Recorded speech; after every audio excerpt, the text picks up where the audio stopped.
తాకట్లో ఉన్న మీ బంగారాన్ని విడిపించి ఆ రోజు ఆన్లైన్ రేటుకి కొంటాం. Sharma gold company. వాగర్థావివ సంపృక్తౌ వాగర్థ ప్రతిపత్తయే జగతః పితరౌ వందే పార్వతీ పరమేశ్వరౌ. ఆదిత్యాయ చ సోమాయ మంగళాయ బుధాయ చ గురుశుక్ర శనిభ్యశ్చరాహవే కేతవే నమః. శృంగేరి జగద్గురు పీఠాధిపతులకి, కంచి పీఠాధిపతులకి నమస్కారములు తెలియజేసుకుంటూ కార్యక్రమాన్ని ప్రారంభిద్దాం. మే 1వ తారీఖు నుంచి 15వ తారీఖు వరకు 12 రాశుల్లో జన్మించినటువంటి వారికి ఏ విధంగా ఉండబోతుందో తెలుసుకునే ప్రయత్నం చేద్దాం. ముందుగా ఈ 12 రాశుల్లో జన్మించినటువంటి వారికి 1వ తారీఖు నుంచి 15వ తారీఖు వరకు ఏ రోజుల్లో ఆదాయం బాగుంటుంది, ఏ రోజుల్లో ఖర్చులు అధికంగా ఉంటాయి, ఏ రోజుల్లో మానసిక ప్రశాంతత లోపిస్తుంది, ఎప్పుడు ఎలాంటి నిర్ణయాలు తీసుకోవాలి అనేటువంటి విషయాల గురించి క్లుప్తంగా తెలియజేసుకునే ప్రయత్నం చేద్దాం. ఇక వీక్షించేటువంటి ప్రేక్షకులు కూడా గమనించాల్సిన అంశం ఏంటంటే, ప్రధానంగా గ్రహాలన్నీ కూడాను మారబోతున్నాయి ఈ మే మంత్లోనే. మే 14వ తారీఖు రోజున గురువు మిథున రాశిలోకి ప్రవేశం చేస్తున్నాడు. అలాగే కొన్ని పంచాంగాలలో 16వ తారీఖు మరియు కొన్ని పంచాంగాల్లో 18వ తారీఖు రోజున రాహువు మీనరాశి నుంచి కుంభరాశిలోకి, కేతువు కన్యా రాశి నుంచి సింహరాశిలోకి ప్రయాణం చేయడం జరుగుతుంది. కాబట్టి ప్రధానమైనటువంటి గ్రహాలు గురువు, రాహువు, కేతువు ఈ నెలలోనే మార్పు చెందబోతున్నారు. కాబట్టి దీని ప్రభావము భవిష్యత్తులో అనగా వచ్చే మే 15వ తారీఖు తర్వాత జరిగేటువంటి సంఘటనలకి మే 1వ తారీఖు నుంచే నాంది కాబోతుంటాయి. కాబట్టి ఈ మే 15 తర్వాత జరిగేటువంటి మార్పులకి 1వ తారీఖు నుంచే శ్రీకారం చుట్టబోతాయి. కాబట్టి గ్రహాలన్నీ కూడాను మార్పులు అనేటువంటివి ఉంటాయి. కాబట్టి జాగ్రత్తగా గమనించగలరు. ఇక మన గ్రహాల యొక్క స్థితిగతులు చూసుకున్నట్లయితే మేషంలో రవి, అలాగే వృషభంలో గురువు, కర్కాటకంలో కుజుడు, కన్యలో కేతువు, మీనంలో శుక్రుడు, బుధుడు, శని, రాహువు. బుధుడు 7వ తారీఖు నుంచి మేషరాశిలోకి ప్రవేశం చేస్తాడు. మే 1వ తారీఖు నుంచి 15వ తారీఖు వరకు కుంభరాశిలో జన్మించినటువంటి వారికి ఏ విధంగా ఉండబోతుందో తెలుసుకునే ప్రయత్నం చేద్దాం. గత ఏప్రిల్లో కంటే కూడా మెరుగైనటువంటి గ్రహస్థితి ఉన్నటువంటి కారణం చేత ఈ కుంభరాశి వారికి అన్ని విధాలుగా అనుకూలంగా ఉండబోతుంది. కాకపోతే ఏలిన నాటి శని ప్రభావం ఎలాగో ఉంది. అది ప్రతి ప్రయత్నంలో కొద్దిపాటి ఆటంకాలనే తప్ప అనవసరమైనటువంటి ఖర్చులు, మానసిక ప్రశాంతత లేకపోవడం ఇవి తప్ప మిగతా అన్ని విషయాల్లో యోగదాయకంగా ఉండేటువంటి గ్రహస్థితి మీ సొంతం. ముఖ్యంగా నిరుద్యోగస్తులకి ఉద్యోగం లభించే అవకాశం ఉంటుంది. ఈ 15వ తారీఖు లోపల మీరు గట్టిగా ప్రయత్నం చేయండి, ఉద్యోగం లభించి తీరుతుంది. దీనికి తోడు 7వ తారీఖు నుంచి బుధగ్రహ సంచారం కూడా మీకు అనుకూలంగా ఉన్నటువంటి కారణం చేత ముఖ్యంగా మీ తెలివితేటలతో మీకున్నటువంటి సమస్యల్ని పరిష్కరించుకోగలుగుతారు. అంతేకాకుండా కొత్త వ్యక్తుల యొక్క పరిచయము మీకు ఆనందాన్ని కలగచేస్తుంది. ఇక కుటుంబ స్థానంలో శుక్ర, శని, రాహువు, బుధుడు ఈ గ్రహాల యొక్క కలయిక ప్రధానంగా కుటుంబంలో కొంత క్లబ్జీ వాతావరణం, అంటే హడావిడితో కూడుకున్నటువంటి జీవన విధానం కుటుంబంలో ఉంటుంది. అంతేకాకుండా ధన వ్యయం కూడా ఎక్కువగా ఖర్చు అయ్యే అవకాశం ఉంటుంది. అనుకున్న దానికంటే ఎక్కువగా ఖర్చులు పెరుగుతాయి అని సూచిస్తుంది. ముఖ్యంగా నేత్ర సంబంధమైనటువంటి వ్యాధులతో ఇబ్బంది పడతారు. దంత వైద్యుడిని సంప్రదించాల్సినటువంటి పరిస్థితి గోచరమవుతుంది. ఇక చతుర్థ గురు సంచారము మీకు కాస్త అనుకూలంగా ఉండబోతుంది. అన్ని విధాలుగా అభిమానాన్ని, ఎదుటివారి యొక్క అభిమానాన్ని ఈ యొక్క చతుర్థ గురు సంచార ప్రభావంలో మీకు పడుతుందని చెప్పవచ్చు. అంతేకాకుండా ఈ యొక్క చతుర్థ గురు సంచార ప్రభావము మీకు గురు ప్రభావం అంటే ప్రధానంగా ధనమే. కాబట్టి మీరు చూసేటువంటి డబ్బు కోసం కావచ్చు, లేదా అంటే లోన్లు కానీ శాంక్షన్ కాకపోవడం కానీ, లేకపోతే ఎదుటి వాళ్ళ నుంచి సకాలానికి డబ్బు అందకపోవడం కానీ జరుగుతాయి ప్రధానంగా. ఇక షష్టమ కుజుడు స్తంభించి ఉన్నటువంటి ఈ కారణం చేత ఇది అద్భుతమైనటువంటి సమయం. మీకున్నటువంటి పరిచయాలతో మీ పనులన్నీ కూడాను విజయవంతంగా పూర్తి చేసుకుంటారు.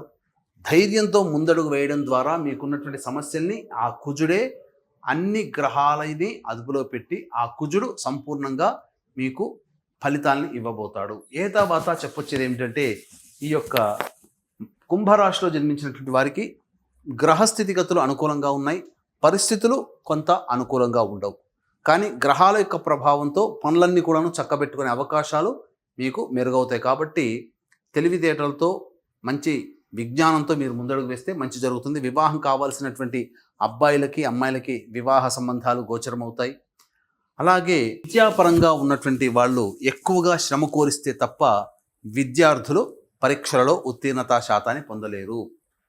అంతేకాకుండా ప్రధానంగా ఎదుటి వాళ్లతో మీరు ఏవైనా కానీ పనులు చక్కబెట్టుకోవాలనే ప్రయత్నం చేస్తున్నప్పుడు కొంత ఇబ్బందికర పరిస్థితులు, ఎదుటి వాళ్లతో వాగ్వివాదాలు జరుగుతాయి. కుటుంబ సభ్యులు ముఖ్యంగా జీవిత భాగస్వామితో జాగ్రత్తలు పాటించండి. ఇది మీకు చెప్పవచ్చు. ఇక సంతానం కోసం ఎదురు చూసేటువంటి వ్యక్తులకి 15వ తారీఖు తర్వాత చక్కటి సంతాన వార్త వింటారు. అద్భుతంగా మంచి జరుగుతుందని చెప్పవచ్చు. ఇక వీక్షించేటువంటి ప్రేక్షకులకి మహావైశాఖి అంటే మే 12వ తారీఖు రోజున వైశాఖ పౌర్ణమి. ఇది పితృదేవత కార్యక్రమాన్ని చేసుకొని పితృదేవతల యొక్క అనుగ్రహం ద్వారా భూలోకంలో ఉన్నటువంటి మానవులకి సమస్యలు తీర్చుకోవడానికి అనుకూలమైనటువంటి సమయము. కాబట్టి మీ కుటుంబంలో మీ వైపు 6 తరాలు, మీ భార్య వైపు 3 తరాలలో ఏవైనా దుర్మరణాలు అంటే road accident, fire accident, suicide attempt, నదిలో బావిలో పడి చనిపోవడం, ఇంట్లోంచి వెళ్ళిపోవడం, లివర్ ఫెయిల్యూర్, కిడ్నీ ఫెయిల్యూర్, క్యాన్సర్తో చనిపోవడం, 60 సంవత్సరాల లోపల ఏ విధంగా చనిపోయినా, పిండ ప్రదానాలు చేయలేకపోయినా, ఇవన్నీ కూడాను పితృదోషాలు, స్త్రీ దోషాలు, స్త్రీ శాపాలు, సర్పశాపాలు, గురుశాపము, దైవశాపంగా చెప్పబడి ఉంటుంది. కాబట్టి ఇటువంటి శాప ప్రభావాలు మానవుడి జీవితంలో ఇప్పుడు చెప్పినటువంటి విధంగా లక్షణాలు కనుక ఉంటే ఈ శాపాలు ఉన్నట్టే లెక్క. కాబట్టి ఈ శాప ప్రభావం వలన మానవుడు కుటుంబంలో సంతోషంగా గడపలేకపోవడం, అన్ని విధాలుగా ధనం ఖర్చు అయిపోతూ ఉండడం, ఉద్యోగం లేకపోవడం, వ్యాపారంలో నష్టం, పెళ్ళిళ్ళు కుటుంబ సభ్యుల్లో కాకపోవడము, దాంపత్యం అనుకూలంగా లేకపోవడం, సంతానం కలగకపోవడం, ఒకటా రెండా ప్రతిదీ మానవుడు ఏది బాధపడే సంఘటన ఉన్నా ఆ సంఘటనలకి మూల కారణం ఈ స్త్రీ శాప, గురుశాప, దైవశాప, సర్పశాప, పితృశాపాలు. కాబట్టి మహావైశాఖి అన్ని రకాల శాపాలని నివృత్తి చేసుకునే మార్గము ఆ పూజాది కార్యక్రమాలు జరిపించుకోవడం మరియు సముద్ర స్నానం చేయడం ద్వారా అనే విషయాన్ని గమనించుకోండి. అయితే ప్రస్తుతం ఉన్నటువంటి ఈ కలియుగంలో ప్రతి వృత్తి, ఉద్యోగము, వ్యాపారంలో మంచి చెడు ఉన్నట్టుగానే ఈ పూజాది కార్యక్రమాల్లో కూడా ఆ విధంగా మంచి చెడు అనేటువంటిది ఉన్నది. అంటే భగవంతుడు మనకిచ్చినది 27 నక్షత్రాల్లో కొన్ని నక్షత్రాల్లో జన్మిస్తే నక్షత్ర జననము దోషము, దానికి నక్షత్ర జనన శాంతి చేసుకోమని శాస్త్రం చెప్పబడింది. కానీ ఇప్పుడు కొంతమంది ధనార్జనే ధ్యేయంగా మనం ఏం చెప్పినా చెల్లుబాటు అవుతుంది శాస్త్ర ప్రమాణం లేకుండా ఉన్న 27 నక్షత్రాల్లో 19 నక్షత్రాల్లో పుడితే ఈ శాపాలు మీ ఇంట్లో తిష్ట వేసినట్టే, ఈ శాపాలు ఉంటేనే ఈ 19 నక్షత్రాలతో పుడితే ఈ శాపాలతో పుడతారు అని చెప్పి శాస్త్రానికి సంబంధం లేకుండా అసత్య ప్రచారం చేసి భయభ్రాంతులకు గురి చేస్తున్నారు. అంటే ఏంటి, ఉన్న ఒక 4 కుటుంబ సభ్యుల్లో ఈ 19 నక్షత్రాల్లో ఏదో ఒక నక్షత్రం వాళ్ళు పుడతారు, ఉంటుంది, ఖచ్చితంగా ఉంటారు, అందులో సందేహమే లేదు. అందువల్ల సమస్యలు ఎదుర్కొంటున్నామంటే ఈ శాపాలే అనే ఒక భయానికి గురైపోయి భయంతో చేసుకుంటున్నారు తప్ప శ్రద్ధతో చేసుకోవట్లేదు. చెప్పేవాళ్ళు కూడా భయభ్రాంతులకు గురి చేస్తున్నారు. కావున అటువంటి మోసాల బారిన పడకండి. ఇది నయవంచన. అంటే ఈ పూజాది కార్యక్రమాలు కూడా పోని భయంతోనే వెళ్ళారు. కానీ జరిగేటువంటి నష్టం ఏంటంటే మామూలుగా 3 నుంచి 4 గంటలు ఉండాల్సినటువంటి ఈ శాప నివృత్తి కార్యక్రమ పూజా హోమాలు కేవలం 45 నిమిషాలు లేదా గంటలో ఒక్క బ్రాహ్మణుని పెట్టి పూర్తి చేస్తున్నారు. ఇది చాలా మోసం. అంతేకాకుండా దీనికి ఎలా అంటే ఇప్పుడు సత్యనారాయణ స్వామి వ్రతం శాస్త్రీయంగా చేసుకుంటే 3 గంటలు పడుతుంది.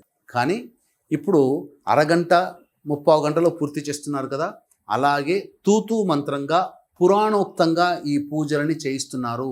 సశాస్త్రీయంగా ఒక్క బ్రాహ్మణుని పెట్టి చేయించట్లేరు. సశాస్త్రీయంగా చేస్తే 3 గంటలు పడుతుంది. కాబట్టి 2013 నుంచి ఈ యొక్క పూజాది కార్యక్రమాలు అనేటువంటివి మన పీఠమాధ్వర్యంలో ప్రతి నెల జరపబడుతున్నాయి. అవకాశం ఉన్న వాళ్ళు అటువంటి మోసగాళ్ల బారిన పడకుండా చక్కగా నిజాయితీగా జరిగేటువంటి కార్యక్రమంలో నమోదు చేసుకునే ప్రయత్నం చేసుకోండి. మంచి జరుగుతుందని చెప్పవచ్చు. ఎందుకనంటే మోసం చేసేవాడు ఎప్పుడైనా ఎక్కడైనా ఉంటాడు. కానీ మోసపోకుండా ఉండడమే మనలాంటి మానవుల తెలివితేటలతో ముడిపడి ఉంటుంది. కాబట్టి తెలివిగల నిర్ణయం తీసుకోండి.